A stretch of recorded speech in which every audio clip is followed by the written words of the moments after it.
Sa Derby sir, baka makabigay ka ng advice or ano yung sistema niyong ginagawa sa Ac- ngayon? Actually sir, sa sistema as newbie, Mm. wala. Herbal lang talaga tapos sipag sa pagtutos. Kumbaga, yung herbal na hindi kami masyadong magamot eh.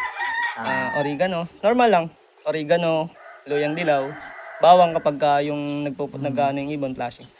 Tapos, ang sabi din po kasi sa akin, shoutout kay Sir Eugene ulit, sabi niya, sa panahon ngayon, mainit ang race, hindi mo kailangan magamot. Kumbaga, mas maganda yung ilabas mo yung naturalesa ng ibon. Sila na yung bahala. Bahala. Kumbaga, yung kasi, yung herbal kasi, walang ano yan eh. Kahit, syempre ako bago, hindi ko pa masyadong kabisado yung kuha ng ibon. Kumbaga, hindi siya nakakatakot gamitin kasi wala siyang overdose. Yun, herbal. Tapos, normal lang, mga victory product. Yun po yung mga pang ano namin. Tapos,